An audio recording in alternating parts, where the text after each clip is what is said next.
Okay, so today we're going to be looking at how to check someone in using Planning Center check-ins.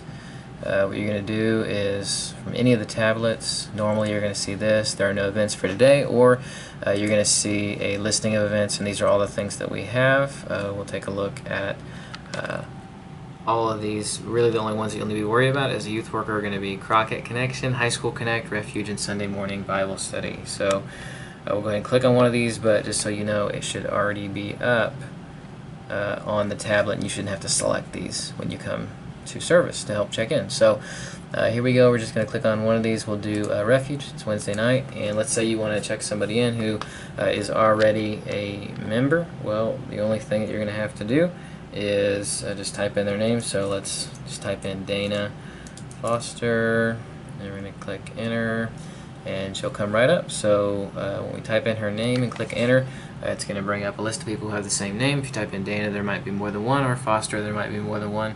Type in the whole name just to be safe, and you're going to see she already has a check mark by her name. That should be the case. If you don't see a check mark, what you're going to need to do is come over here and click that check. See, I just unchecked it. It was checked already. Click the check. You'll see a little box, gray box, come up at the bottom. It'll say check in one person. So go ahead and check that, and now Dana is checked into Wednesday night service. So let's say though you come to the screen, you're at Refuge, and it's somebody new that needs to be signed in. Well, let's just call them John Doe. Type in their name, and oh no, they're not there. So here's what we're going to do. We're going to, instead of starting over, you type in their name and click enter. So John Doe is nowhere to be found, but don't fret, just add a person. Okay, so what we're going to do is add to a new household. Okay, so we're going to go through, put in all this information. If you have the time, you can go ahead and click on this little box up at the top left. It's going to be for their picture. So you can click on that and take a picture. And so what we're going to do right now is just enter in his information. So let's say he's a child. So we'll go on and click on the little child box right there. And so you see on the left, right underneath the little picture box, picture person box, you click on child. Okay, and we're going to go to gender, and let's just say that he is a male. Sounds like a male. John Doe, and then we're going to go down here. What's his birthday? Well, student age, somewhere in there. I'll just click, there you go, August 4th, 2004.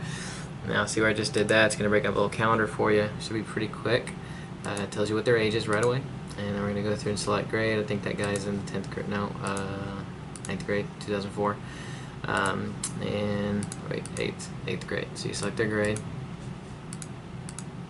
and then go down here. If there's any medical conditions we need to be aware of, just ask them that question. Do they have asthma, any sort of heart issues, something like that, like seizures? That would be good to know in case they have one while they're at service, and so we know what the problem is.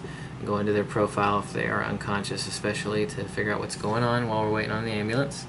And then we really need to collect as much information as possible. So if you see this little box, we go down to the bottom here, and there's a little arrow to go down. Go ahead and click on that when you're on the tablet, and we want as much information as possible. So email, just type in an email, whatever that is. Phone number, we really need a phone number, a good one for not only the kid but the parent. So let's just say you type in a phone number, and then in parentheses just type, if it's their mom, just put mom. If it's them, their phone number, put just leave it blank, or you can put their phone number. So address, we need all this information. So if for some reason they don't know it, which they should, just don't worry about it, but please put it in if we do. So once we're done with all that stuff, we're just going to go up to the top right hand corner where it says save person. So we're going to save that person. Now John Doe is in our system, and then all you have to do is click that little checkbox over on the left side again, come over to check in, and we check that person in, and they are ready to go. So